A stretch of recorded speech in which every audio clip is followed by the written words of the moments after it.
శుక్లాంబరధరం విష్ణుం శశివర్ణం చతుర్భుజం ప్రసన్నవదనం ఛాయత్ సర్వవిఘ్నోపశాంతయే రామాయ రామభద్రాయ రామచంద్రాయ వేధసే రఘునాథాయ నాథాయ సీతాయా పతయే నమః.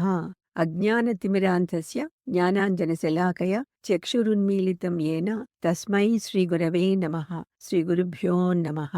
నమస్తే భగవన్ దేవ దత్తాత్రేయ జగత్ప్రభో సర్వబాధా ప్రశమనం కురు శాంతిం ప్రయచ్చ మే. అత్రిపుత్రో మహాతేజ దత్తాత్రేయో మహామునిః తస్య స్మరణమాత్రేణ సర్వపాపైః ప్రముచ్యతే. యోగవిత్ జననాథాయ భక్తానందకరాయ చ దత్తాత్రేయాయ దేవాయ తేజోరూపాయ తే నమః.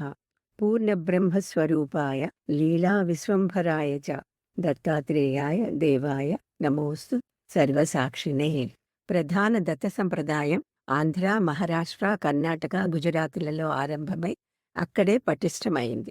శ్రీ దత్తాత్రేయుల 2 అవతారాల వల్ల ప్రారంభమైన ఈ సంప్రదాయం ఈ ఇరువురు గురువుల కాలంలోనే దృఢమై వ్యాప్తి చెందింది. మొదటిది ఆంధ్రప్రదేశ్లోని తీర ప్రాంత పట్టణమైన పిఠాపురులో జన్మించిన శ్రీపాద శ్రీవల్లభ అవతారం.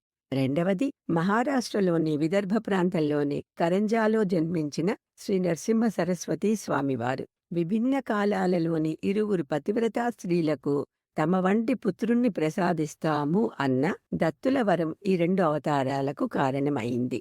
వారి వంటి వారు విశ్వంలో మరొకరు లేరు కాబట్టి వరాన్ని యథార్థం చేయడానికి వారే 2 సార్లు అవతరించవలసి వచ్చింది. ఇద్దరూ చిన్న వయసులోనే బ్రహ్మచారులుగా కుటుంబ జీవితాన్ని త్యజించారు. యోగులకు, సాధకులకు దీక్షను ఇస్తూ భారతదేశం అంతా పాదయాత్ర చేశారు. తాము ఎంచుకున్న ప్రదేశాలలో స్థిరంగా ఉండటానికి ముందుగా ప్రజలను ధర్మ మార్గంలోకి నడిపించారు. వైదిక మతాన్ని పునరుద్ధరించారు. ఈ కలియుగంలో అవతరించిన 2 అవతారాలలో మొదటివాడు శ్రీపాద శ్రీవల్లభుడు. ఆయన ఆంధ్రప్రదేశ్లోని సముద్ర తీరానికి సమీపంలో ఉన్న పిఠాపురం అనే పట్టణంలో జన్మించారు. ఇది 108 పురాతన శక్తిపీఠాలలో ఒకటి. దీన్ని విష్ణుపాదగయ అని కూడా పిలుస్తారు. 12వ శతాబ్దం చివరిలో పిఠాపురంలో అప్పల లక్ష్మీ నృసింహరాజు, ఈయననే గురుచరిత్రలో అప్పల రాజా అని, ద్విసాహస్రిలో రాజా అని వ్యవహరించారు. ఈ పండితుడు, వేదబ్రాహ్మణుడు, దత్తభక్తుడు, సుగుణవంతురాలైన తన భార్య సుమతితో నివసించేవారు. సంపన్నులే అయినప్పటికీ ఆ దంపతులకు ఒక దుఃఖం ఉంది. వారికి ఉన్న 2 కుమారులలో ఒకరు వికలాంగుడు, ఇంకొకడు అంధుడు. ఇది పూర్వజన్మల పాపఫలమని భావిస్తూ ఆ దంపతులు దత్తసేవ చేస్తూ ఉండేవారు. వారి శ్రద్ధకు, భక్తికి సంతోషించిన దత్తాత్రేయులు వారిని పరీక్షించదలచి ఒకసారి శ్రాద్ధకర్మ రోజున ఒక యాచకుడి రూపంలో వారి ఇంట వద్ద భిక్షను అర్థించారు. ఆబ్దికపు రోజున భోక్తలకు శ్రాద్ధ ప్రసాదం వడ్డించకుండా, వారు తినకుండా ఇతరులకు ఎవ్వరికి వడ్డించకూడదు, ఇవ్వకూడదు. అందువల్ల సుమతి మొదట కొద్దిగా సందేహించినా మధ్యాహ్న సమయంలో వచ్చే ఏ భిక్షువును రిక్తహస్తాలతో వెనక్కు పంపించటం గృహస్థునికి పాపం అని భావించి యతివేషంలో ఉన్న ఆ భగవంతునికి భిక్షను ఇచ్చింది. సుమతి వివేచనకు సంతోషించిన దత్తాత్రేయులు స్వస్వరూపంలో దర్శనమిచ్చి, తల్లి, ఏదైనా వరం కోరుకో అన్నారు. నీ పిలుపుని సార్థకం చేసి అనుగ్రహించు అని ప్రార్థించింది. తథాస్తు అంటూ అదృశ్యులైనారు దత్తులు. ఇచ్చిన మాటను నిలబెట్టుకుంటూ ఆయన స్వయంగా అప్పలరాజు, సుమతి దంపతులకు కుమారుడిగా క్రీస్తు శకము 1298న వినాయక చవితి రోజున అవతరించారు. ఆయన పాదాలలో శంఖం, చక్రం మొదలైన శుభలక్షణాలు ఉండటం వల్ల ఆయనకు శ్రీపాద అని పేరు పెట్టారు.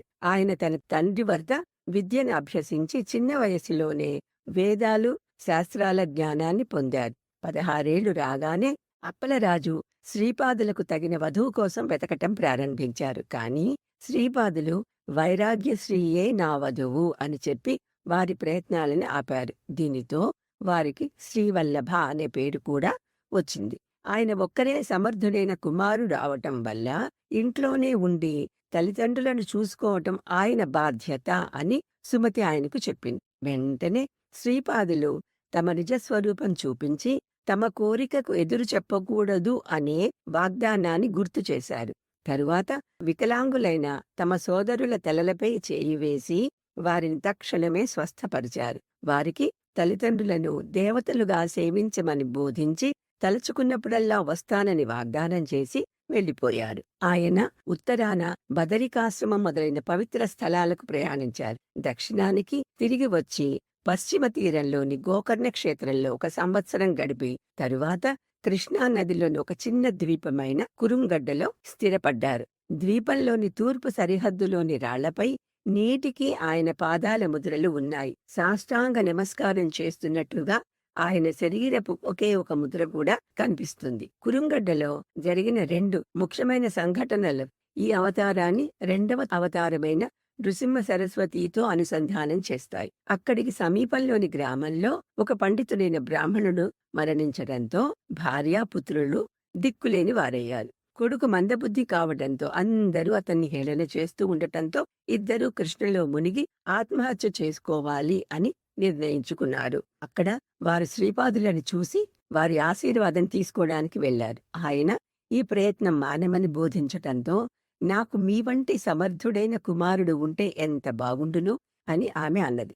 పురాణంలోని ఒక కథను చెబుతూ శివుడిని ప్రసన్నం చేసుకోవడానికి ప్రదోష ఉపవాసం పాటించమని శ్రీపాదులు ఆమెకు సలహా ఇచ్చారు. ఆమె సరే అంటూ ఈ పనికిరాని కొడుకుతో ఈ జన్మలో ఎలా బ్రతకగలను అని దీనంగా అడిగింది. శ్రీపాదులు తమ శుభాస్తాన్ని ఆ బాలుడి తలపై ఉంచి అతని తక్షణమే జ్ఞానవంతుణ్ణి సమర్థుణ్ణి చేశారు.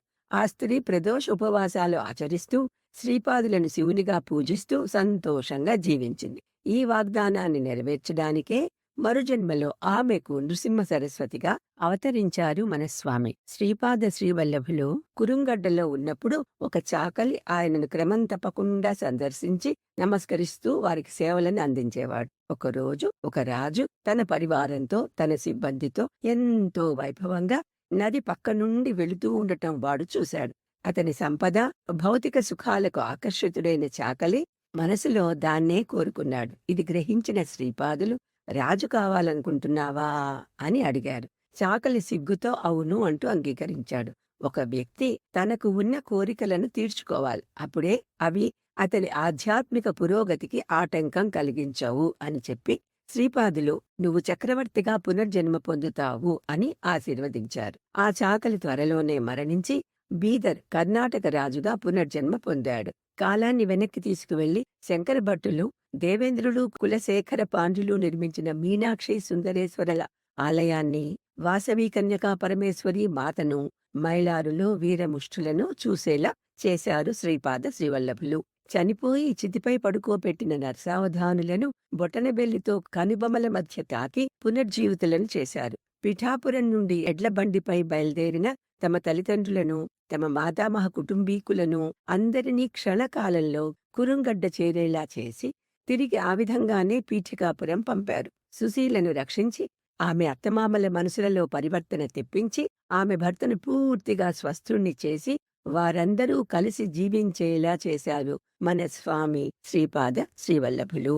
శ్రీపాద గురువులు అదృశ్యమైన తర్వాత కూడా ఆయన భక్తులు ఆయనను చూడటం లేదా ఆయన ఉనికిని అనుభవించటం జరుగుతూనే ఉంది. కష్టాల నుండి ఉపశమనం పొందుతూనే ఉన్నారు. భక్తుల కోరికలు నెరవేరుతూనే ఉన్నాయి. ఒక బ్రాహ్మణ భక్తుడు వల్లభేశుడు అనే వ్యాపారి తన వ్యాపారాన్ని ప్రారంభిస్తూ తనకు మంచి లాభాలు గుచ్చినట్లయితే కురుంగడ్డలో 1000 మంది బ్రాహ్మణులకు అన్నదానం చేస్తానని మొక్కుకున్నాడు. తన అంచనాలకు మించి లాభం రావటంతో మొక్కు చెల్లించడానికి తగినంత డబ్బుతో కురుంగడ్డకు వెళుతూ ఉండగా కొంతమంది దొంగలు యాత్రికుల్లా నటిస్తూ అతనితో చేరి డబ్బు కోసం అతన్ని చంపారు. భస్మధారలతో, రుద్రాక్షమాలలతో అకస్మాత్తుగా ఒక సాధువు అక్కడ ప్రత్యక్షమై ఈటతో ఆ దుండగులను చంపారు. వారిలో ఒకరు తాను దొంగను కానని నిర్దోషులని చెప్తూ ఆ సాధువును వేడుకున్నారు. సాధువుకు కూడా ఆ విషయం తెలియటం వల్ల అతన్ని వదిలిపెట్టి కొంత భస్మం అతని చేతికి ఇచ్చి బ్రాహ్మణుడి నరికిన తలను తిరిగి అతని మెడకు తగిలించి అక్కడ భస్మం పూయమని చెప్పారు. ఆ సూచనలను పాటించగానే వల్లభేశుడు నిద్ర నుండి లేచినట్లుగా లేచాడు. ఈ వృత్తాంతం అంతా తెలుసుకొని స్వామి దయకు నమస్కరించి కురుంగడ్డకి వెళ్లి తన మొక్కు తీర్చాడు. నేడు కూడా శ్రీపాదులను స్వచ్ఛమైన హృదయంతో పూజించేవారు ఆయన అనుగ్రహాన్ని పొందుతారు. ఇహపరాలలోనూ ఆనందాన్ని అనుభవిస్తారు అని గురుచరిత్ర, శ్రీపాద శ్రీవల్లభ చరిత్ర మనకు హామీ ఇస్తున్నాయి.